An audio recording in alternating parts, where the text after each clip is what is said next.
নমস্কার বন্ধুরা, পৃথিবীর সৃষ্টি তারপর মানুষেরই বা সৃষ্টি হলো কিভাবে, চলুন তা জেনে নিই।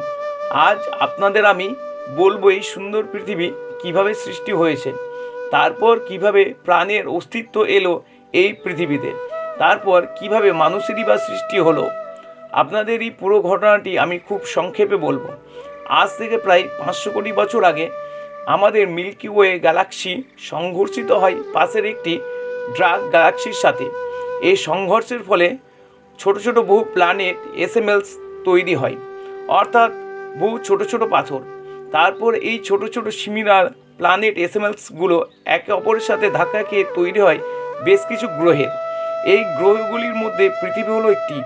এইভাবে আমাদের এই মিল্কি ওয়ে গ্যালাক্সিতে সৃষ্টি হয় বহু গ্রহের।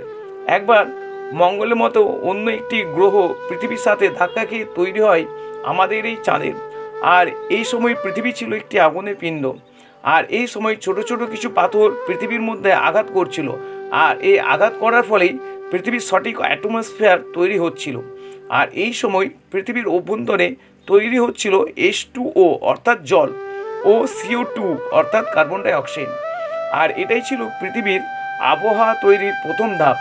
তারপর এই জল ভূঅভ্যন্তর থেকে ফাটল ধরে ভূপৃষ্ঠে আসে।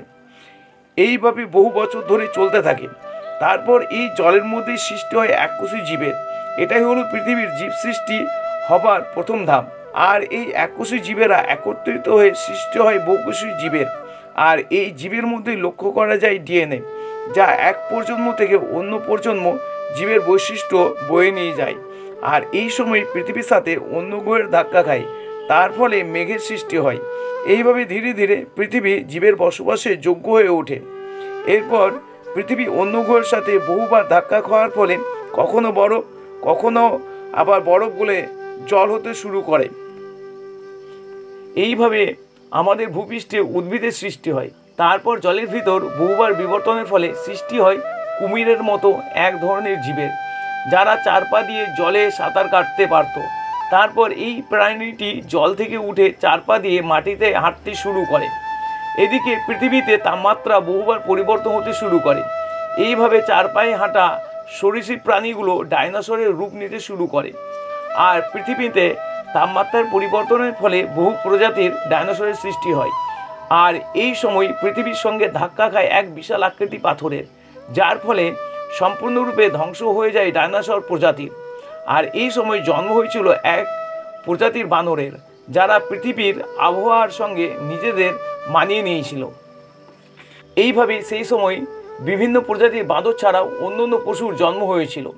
এই সময় এক শ্রেণীর বাঁদর যারা ছিল উন্নত, যাদের মধ্যে চিন্তা করার ক্ষমতা ছিল মনে রাখার ক্ষমতা, এরা ছিল বুদ্ধিমান, যার ফলে এই শ্রেণীর প্রাণীটি উন্নত হতে শুরু করে। এরাই পরবর্তীকালে বন মানুষে পরিণত হয়। আর এই বন মানুষই বর্তমানে উন্নত শ্রেণীর মানুষে পরিণত হয়। এইভাবে সৃষ্টি হয়েছে পৃথিবীর, তারপর সৃষ্টি হয়েছে মানুষের। বন্ধুরা, ভিডিওটি যদি ভালো লেগে থাকে তবে অবশ্যই লাইক ও সাবস্ক্রাইব করবেন। ধন্যবাদ, নমস্কার।